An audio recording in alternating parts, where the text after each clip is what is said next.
Hello there, family. Blessings to you. I am Kyle Searcy, and this is our pre-service. It's not our main service. 30 minutes before service, we come on with a pre-service, and this one is really going to change your life. You're going to really want to hear this. It's going to be on social media. You can go back and listen to it again and again and again. I have a guest with me today, and it's a guest that I really respect and appreciate in the area of health and taking care of ourselves, and that's none other than Mr. Carl Schmidt. Thank you. Bless you, Mr. Schmidt. Thank you. And he runs the Herb Shop on Vaughn Road. It is a vitamin and health store. Is that the proper name, vitamin store? We call it a wellness center now. Wellness center, there you go. So you do a lot more than that.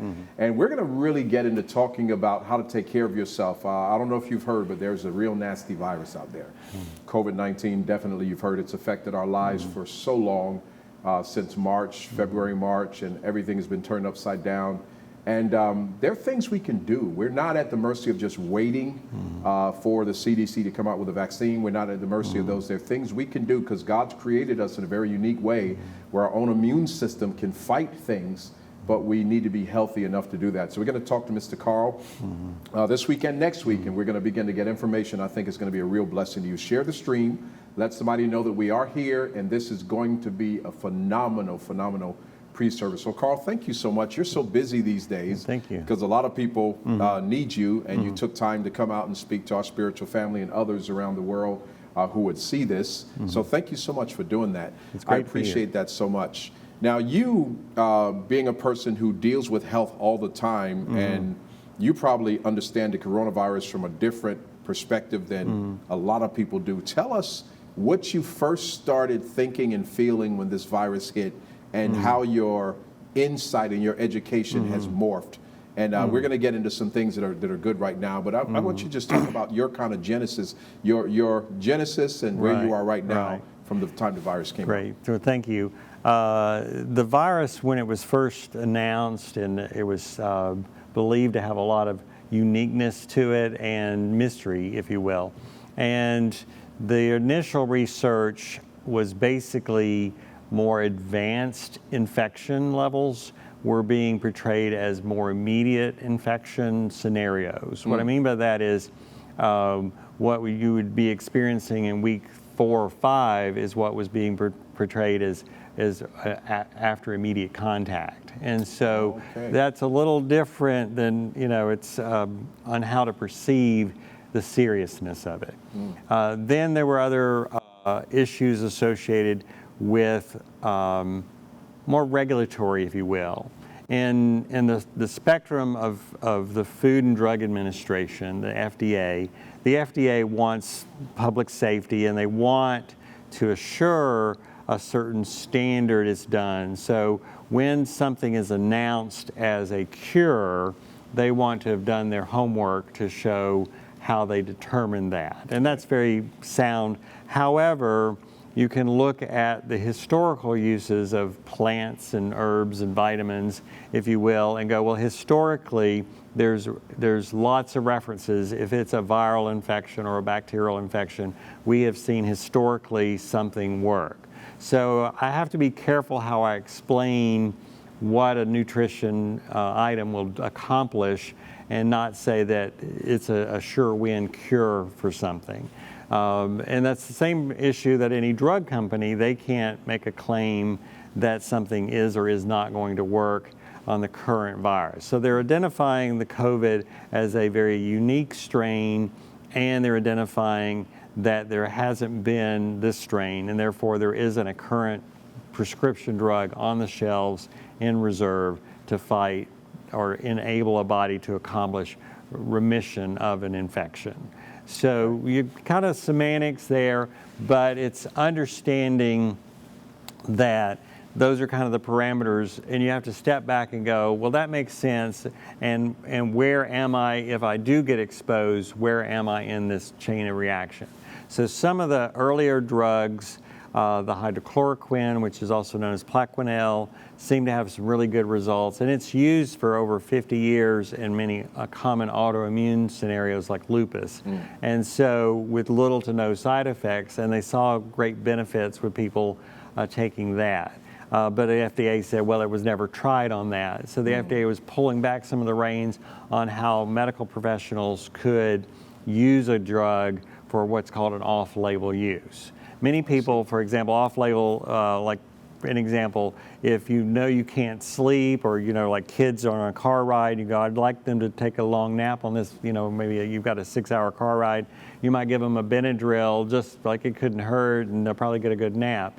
But a Benadryl side effect is it can make you drowsy. So that's an off-label application. I see. So a lot of doctors with lots of years of experience said, well, it acts like a virus, it moves like a virus, and the immune system is going through this pattern. This drug stops it at this pattern.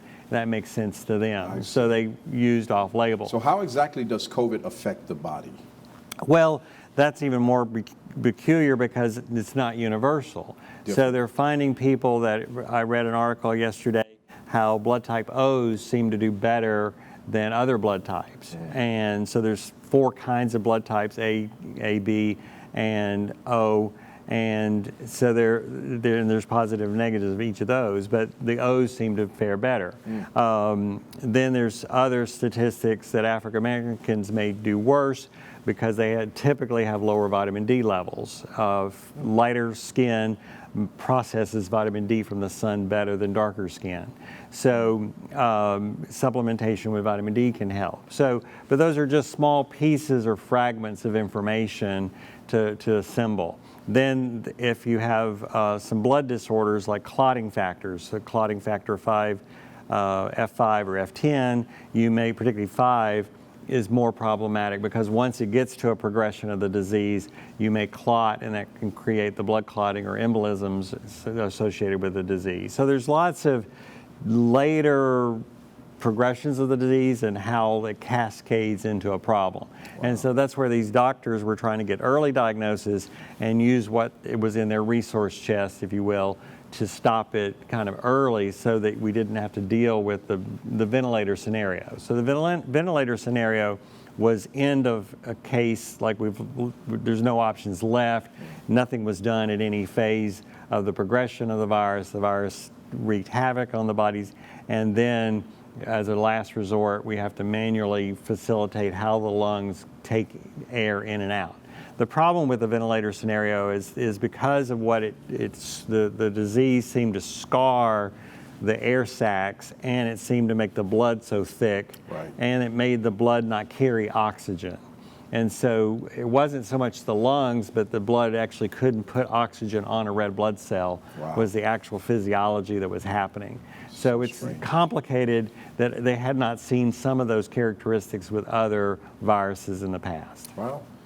Well, welcome to our pre-service. I'm Kyle Searcy, and this is Carl Schmidt. And no, this is not science class. This is pre-service, and we're getting ready to have service in just a little while. But we're talking about some things that are very, very important. Mr. Carl runs the Wellness Center on Vaughn Road. You might know it as the Herb Shop. Very, very amazing thing, and we're going to get into some of the things that he does later on. We're going to be talking to him this week and next week about how to beat COVID and get a better immune system and get more healthy. So you're in the right place. Service will begin shortly. But listen, get a notepad, get something to write with. You're going to get some dynamic information that's going to be really helpful to you. I want to ask you this. Might be an interesting question, but where do you think COVID came from? Just a short answer. I don't know. Who knows? But let me ask you this. Do you think it was maybe, some people say it came from animals. Some people say it was probably man-made. What's your sense? I know you do a lot of reading, a lot of research. You have any sense? The COVID is in the SARS group, and we've heard of SARS in the past. And so it's really still unclear whether it was a mistake that somehow got out of a lab in China or whether it was a mutation that occurred. So I really, but its origin is it's somewhere in the Orient or specifically China. How it got elevated is a lot of still guesswork. So question, can diet actually make a difference with viral things like what we're dealing with? And let's talk about the whole diet piece. Well, how healthy we are, and healthy people in America have different perceptions of what is good health and what's not good health. Every day I look at people's blood work and the doctor said everything's fine, and I'm going, well, what that really means when an average medical doctor, I mean, they've got a lot of training, but when they're looking at a blood value or hearing you explain how you're feeling, they're running through their mind what maybe the last drug representative explained their class of drugs will do or not do. And so doesn't mean you can't do something extra. It's kind of like in school, either, you could be a B or C student and still get a diploma. Still pass. Or you can be like, what's the extra credit I can do? So some of the time they say you're okay, it's just a C or a C minus. Right. You're like, hey, I want to be an A. Right. Okay. So it's, that's a personal kind of standard you want. Whether you want to go above, like, okay, well, if I stay a C, will the quality of my life and the duration of my life end up like if somebody had been an A student, kind of. And so I try to keep everybody at an A+ level instead of a C level. And so I can fine tune. Someone the other day had a particular cholesterol breakdown that they were going to be putting on a prescription drug for that. And I recommended some food choices and more fiber in their diet and some antioxidants in their diet to help with that. And we'll see, because it wasn't bad enough really at their age and the lab number to really have the side effects of some of the medications. But that's their choice, what they want to do. I can just give them the information. Sure. But we want our body to be healthy. We want clear mind. We want to kind of look at how we're doing. It's interesting, we often get kind of acclimated to our surroundings. Yeah. If you spent, a week in San Diego and other than this year, or some other place that you see people jogging and walking and most people you don't see overweight people. But in the South and in this area, it's not unusual to see people that are a little heavier and the food selection's not as green and healthy. So we kind of get acclimated to, well, everybody else is like this. And so we have to kind of go, okay, is that really your standard of health, or do you want to change? I know you personally have made changes over time, and you've had the benefits of those changes. You're more active, and you want to see the future and have an optimistic future. And so that's what better health is a better future. So what are your top 2 or 3 suggestions for people to begin the process of eating better? Because you're right. The way I grew up, I remember the way I grew up, and you would wake up in the morning, you get a bowl of cereal, you would dump loads of sugar in the cereal, Frosted Flakes or whatever, which already has sugar in it, and there's no nutrition hardly in the stuff, then you dump loads of sugar in it, and you just grew up that way with sugar, and you drink sodas, and then I gave my life to Christ, and I started realizing, wait a minute, some of this stuff is not good for me. It's just like my body would talk to me, or God would talk to me, however it worked, and I began making changes little by little, but I had to actually change my mind. I remember realizing that a cinnamon bun is no good for you, that a donut is one of the worst. So what? You got to be kidding. Dunk it? So I had to change my mindset. So what are your top 3 or 4 or 5 things you could begin to do to just start thinking differently about diet?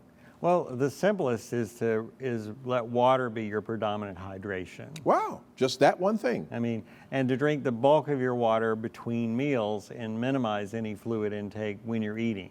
When we eat, we produce fluids that dissolve the foods and make them more functional so our body can utilize the nutrition. When we drink too much fluid during a meal, it dilutes that and dilutes the capacity to pull nutrition out of the food. Wow. So just not drinking while you eat and make water your dominant drink. So not teas, not coffees, water. Not sodas, water. Just regular water. In between meals, how much water a day should you get? As a general rule, we say you take your body weight, divide that in half, and calculate that in ounces. So if you weigh... So for me, that would be ounces, because I weigh pounds, right? So, okay. All right. So whatever, half your body weight a day. So if you weigh 200 pounds, that's 100 ounces of water a day you should be drinking. A gallon's 128 ounces. Gallon's 128 ounces. So that's in between meals. Okay, that's great. That's an easy thing to do, isn't it? Right. So what else? What else can a person do? So then that way, particularly if what you have been drinking are carbonated drinks or sweet drinks, then you're going to eliminate or greatly reduce that sugar. So really, sugar converts basically into a sticky substance, and that makes our blood sluggish and reduces blood flow, and has many other complications on our body. So identifying the sugar in your diet and greatly reducing that, so we get more and eliminating simple carbohydrates, greatly reducing bread intake and going with more whole grains. Okay, so is bread and like say white rice and white potatoes, some people say that that's just like eating sugar. Is that actually true? There's a measurement called a glycemic index. Correct. And a glycemic index is how fast it raises blood sugar. So things that have a slower glycemic index, so a sweet potato with no topping has a lower glycemic index than a white potato, because it's got more fiber and it's got carotenoids, it's got other ingredients in it and nutrients that help us regulate our sugar. Okay. So we want that slow sugar effect. So that puts less work on our adrenals and our pancreas, and our body can sustain fuel better with a slow glycemic food. Okay, so we're gonna do water in between meals, half our body weight in water. We're gonna eliminate all that other stuff. Then we're gonna reduce as much sugar as we possibly can. Now, what about stevia and erythritol or other kind of things that are in, like keto? A lot of people want to do keto, and in keto they're looking for low sugar things. Is that better than sugar, or is it about the same in your opinion? Well, that's kind of a fallacy of general information about just lower calories and raise activity and you'll lose weight. The body's a little more complicated, particularly if you've already tried that a few times. The body perceives sweetness almost the same as if it's had the calorie. You know, I've always thought that when your mouth tastes something sweet, your body should start secreting some of the things needed to break down that sweet taste. Is that accurate? Yes. Okay. So I've read different studies where the average person who was a soft drink consumer, particularly diet drinks, when they eliminated artificial sweeteners in their colas, and they basically eliminated the colas, they lost on average 20 pounds in a year, because it creates a trigger response of the pancreas thinks it needs to lower blood sugar, so it produces insulin. Even if there's no sugar in it, it could be stevia in it. Because the brain thinks it's getting something sweet. Wow. And so the nervous system is playing a part in that. But all artificial sweeteners that aren't plant-based are going to have their toxic side effects. So the pink, the blue, the yellow, they're all going to have problems with those. And then the natural stevia, it was interesting, stevia for decades battled the government, the FDA, and they could not be called a sweetener. They could be called, it is sweet, but they could not say a sugar substitute. And then large cola companies bought a hybrid, more like a genetically modified version of the stevia plant. And then the whole laws changed, and it got labeling changed because of their connections with lobbyists and so forth. So, but stevia still tricks the body, and so you really want your kind of sugar indicator, because sure as you're acclimated to several drops or packets of something that's even a stevia sweetener, when you want something sweet and there's not a stevia, you're going to eat that sweetness. So you've got to recalibrate your taste buds and your desire for sweetness, and that's a better long-term results. Wow. So you're in our pre-service. Service is going to begin in a minute, and this is not depressing news. It's actually very good news. And why is diet important? I mean, we're talking about diet in the midst of COVID, but why do we have to drink more water? Why sugar? Why can't we just kind of live and enjoy life? And first of all, a lot of people think you can't enjoy life unless you're eating crap. I want you to address that for a minute, because there's some really good tasting food out there that's healthy for you. Right. But second, why is it important? How can it help us in an environment where strange stuff is showing up? And who knows, it may not be the last pandemic. Well, our body functions from nutrition. It doesn't, and now, what does that mean? What our body can accomplish from how clear our thinking is to our energy production. It needs fuel, and it needs quality fuel. Okay, just like we put gas in our car. Right. I mean, when you go to a gas station, most people just buy the low octane, the 87 octane. But if you've got a more expensive engine and a more expensive car, and you read the manual and it said you better run 93 octane, you run that cheap stuff, and your engine's going to have a problem eventually. So our body is complicated, and it needs really true natural food. That was really the original design. And so eating that higher quality food will give us a higher quality output of health. The immune system is a very complicated process of how it functions, how it goes through actions. The immune system particularly as it deals with COVID, it's called the innate immune response. So there's an initial immune response to just kind of get all battles ready. And then it's actually, what do we need to do, and what do we need to tag? This is something that's not supposed to be in the body. How do we neutralize it, and how do we get it out, and how do we keep it from replicating? And so there's other parts of the immune system, and it needs intricate processes. For example, vitamin C is very important, and so we get that from citrus fruits like oranges and lemons and limes. The old saying, the sailors were called limeys because they ate the limes. Yeah. Scurvy was a vitamin C deficiency, but we need much more than that minimum amount of 60 milligrams of vitamin C. We need thousands of milligrams of vitamin C. And the vitamin C is the fuel. It's like a Pac-Man.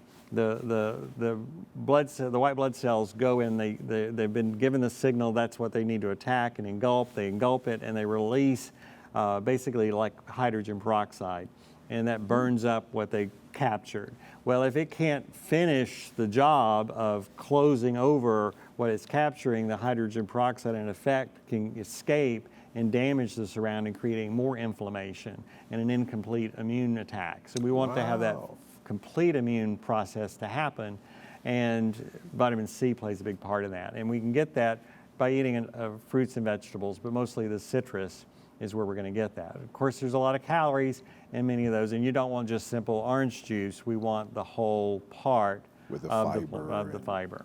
Yeah, so speaking of that, people say a lot of our food does not have the same nutritional content that, say, it had years ago or that it should have. So I guess that means we need to supplement. First of all, do you believe that? And if so, what are some of the things that you think might be good supplementation to get that vitamin C?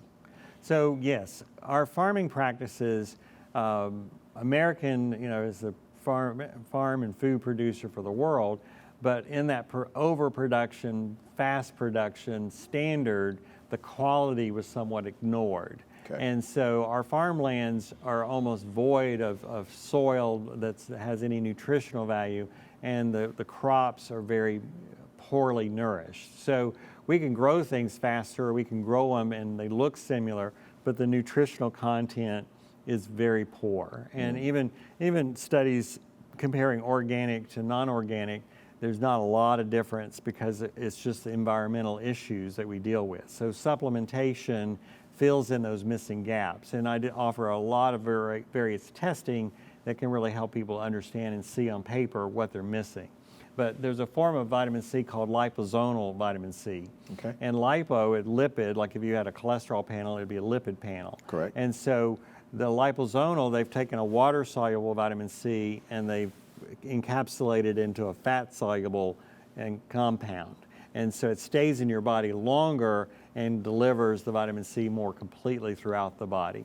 An average vitamin C that's not liposomal, just ascorbic acid, can have a laxative effect. And so there's a limit to how much a person could take on a daily basis. Whereas with liposomal form, it's safe, of course, vitamin C. And vitamin C is one of the only nutrients that we can't take some other auxiliary nutrients and end up with vitamin C. So many proteins and many things the human body has the capacity to take unusual things and finish what it needed to do, but we can't do that with vitamin C. Interesting. How long does vitamin C stay in your body? Well, ascorbic acid is water soluble, can leave within hours. Within hours? Really? So do you have to take it throughout the day if you take it? So with liposomal, 1 dose a day can support you all day.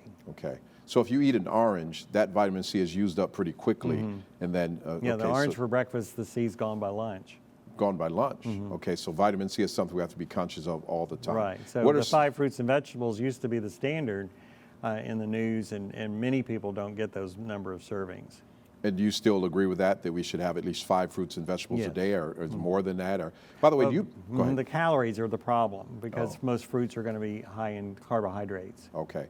So do you believe in a vegetarian diet, or is a little protein okay? What are your thoughts? I think the main objective to being moved into a vegetarian is to reduce the side effects of meat, and it's called arachidonic acid. There's components to meat, but it's a little more involved than that. I really think plant offer a large amount of nutrition, but the quality of the meat, organic, free range, all those standards. So if meeting that standard of quality of meat makes it unaffordable and you lean more toward the vegetables, that's why you go more vegetarian, because you're not buying filet mignon that's organic and free range. You know, you're buying, so it's the quality of the meat and portion size and proportionate. So, and going back to blood type O's seem to need some level of animal protein more than other blood types. Correct. And I'm O, and I'm aware of that. I don't do well on total vegetarian, but free range. But as a transition, if they've had the standard American diet, the SAD diet, and they go, okay, I'm trying to clean and discharge, they may move more total vegetarian for a period of time, like the Daniel fast or some transition, and then move back to reintroducing animal proteins and monitoring their progress. So if they did like a 30-day or a 60-day Daniel fast, which is a fast that we do from time to time, no meats, no sweets, which actually we're on one right now in our church. So if something like that happens for 30 days, 60 days, and your body's being cleansed, and then when you get back on protein, you want to maybe modify. How much protein would you recommend a person eat per day if they wanted to maintain optimal Generally, back to percentages, you take your body weight and 1/4 would be in grams of protein would be the. Really? I've never heard of that. 1/4 your body weight. So if you weigh 200 pounds, 50 grams of protein a day. So how many ounces? How many ounces steak is that? If you're, I don't remember. Okay. All right. Okay, you're going to say that's if you're what? Exercising and you know that's kind of the high end. Okay, so we're here talking about very important things in the midst of a COVID reality. A lot of people are dealing with health challenges. We're with Mr. Carl Schmidt, the Wellness Center on Vaughn Road. You know it as the Herb Shop, and we're talking about a lot of different things. And it's a fascinating conversation. What are some of the things you think we need to supplement ourselves with on just a regular basis? What if people came by your shop, or what are some of the 1 or 2 or 3 things you think everybody needs to take right now in the midst of a pandemic? Well, there's definitely a number of things that are useful. As I mentioned, the vitamin C, vitamin D, zinc. Those just regular D or a certain kind of D? There's some nuances with D. There's some D comes from fish oil, which is a better source of vitamin D. Vitamin D in the less expensive brands are going to be actually a type of out of sheep or their wool process. They can capture vitamin D. So the sea-based is a better base of vitamin D. The sea-based? Well, fish. Okay. Oh, so how would you know if you're getting fish? The labeling will say how it's labeled. So you have to read the fine print? Right. This brand is this one right here? Is one. Is that this one? Okay, vitamin D3. Oh, from fish oil. There it is right there, from fish oil. Okay, so the ones from fish are a lot better. So this is a product called Hybrid. He has several. He was a pharmacist that actually worked in the Mayo Clinic, and he worked specifically with people that were having organ transplants. So he had to really understand how and what had happened and why they needed an organ transplant, their kind of health history, and how their life would be after having an organ transplant, and what their diet and health would be like, and what medications they would need to not have a complication.